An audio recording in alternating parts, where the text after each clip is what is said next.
स्वागत है आपका। तो ये 5000 प्रश्नों की सीरीज का 149वां भाग है। ऐसे अभ्यर्थी जो फिजिकल एजुकेशन से तैयारी कर रहे हैं उनके लिए ये सभी प्रश्न बेहद महत्वपूर्ण है। आइए इन तमाम महत्वपूर्ण प्रश्नों पर अभ्यास करें। प्रश्न है कि शरीर की लचक बढ़ाने में कौन कौन सा आसन सहायक है। तो इसका सही जवाब होगा चक्रासन, धनुरासन, हलासन, भुजंगासन और शलभासन। ये आसन शरीर की लचक बढ़ाने में सहायक है। अगला प्रश्न है कि भुजंगासन किस बीमारी के लिए लाभदायक है। तो सही जवाब होगा दमा। अगला प्रश्न है कि कौन सा आसन मधुमेह को ठीक करता है। तो इसका सही जवाब होगा वज्रासन, वज्रासन और मंडूकासन। ठीक। अगला प्रश्न है प्रोलाइन स्थिति जिसको अधोमुख कहते हैं में किया जाता है कौन सा आसन। तो इसका सही जवाब होगा शलभासन। राइट। अगला प्रश्न है कि मृत्यु आसन किसे कहते हैं। इसका सही जवाब होगा शवासन को। शवासन को क्या कहते हैं? मृत्यु आसन। अगला प्रश्न है कि शरीर में शिथिलता लाने के लिए कौन सा आसन किया जाता है। तो इसका सही जवाब होगा शवासन। ठीक। अगला प्रश्न है कि शवासन किस वर्ग में आता है। तो इसका सही जवाब होगा आराम के आसन, आराम के लिए। राइट। किस वर्ग में आता है? आराम के लिए। नेक्स्ट क्वेश्चन है आरामदायक आसन कौन कौन से हैं। तो इसका सही जवाब होगा शवासन, शंकासन और मकरासन। ये जो है आरामदायक आसन है। अगला प्रश्न है रक्तचाप उपचार के लिए कौन सा आसन किया जाता है। तो इसका सही जवाब होगा शवासन। राइट।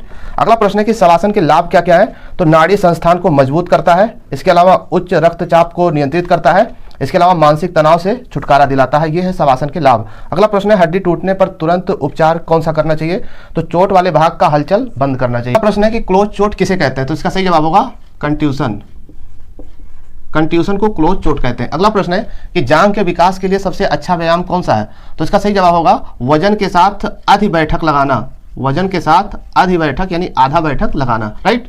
अगला प्रश्न है कि पेट की मांसपेशियों के विकास के लिए कौन सा व्यायाम उपयुक्त रहता है। तो सिटअप लगाना। क्या? सिटअप, घुटना मोड़कर सिटअप लगाना। राइट। अगला प्रश्न है कि शारीरिक दक्षता क्षमता है क्या। इसका उत्तर हो जाएगा दैनिक कार्य करने की, दैनिक कार्य करने की।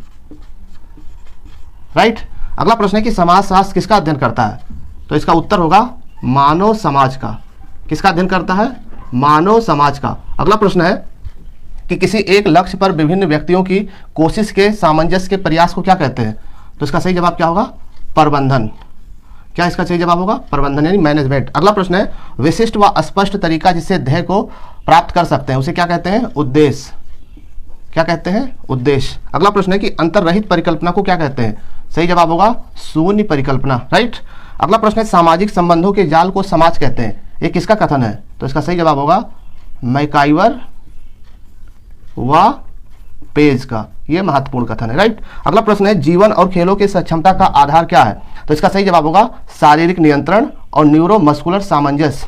यह है जीवन और खेलों की सक्षमता का आधार। अगला प्रश्न है खेल भावना जैसा नैतिक मूल्य खिलाड़ी किससे ग्रहण करता है। तो इसका सही जवाब होगा शिक्षक, शिक्षक और प्रशिक्षक से, शिक्षक और प्रशिक्षक से। राइट। तो ये थे फिजिकल एजुकेशन के वो महत्वपूर्ण प्रश्न जो अक्सर पेपर में पूछे जाते हैं। चाहे तो आप स्क्रीनशॉट भी ले लीजिए। और भी महत्वपूर्ण प्रश्नों पर चर्चा जारी रहेगी। चैनल पर नए तो सब्सक्राइब करके जुड़ जाइए। मिलते हैं नेक्स्ट वीडियो में, तब तक के लिए जय हिंद।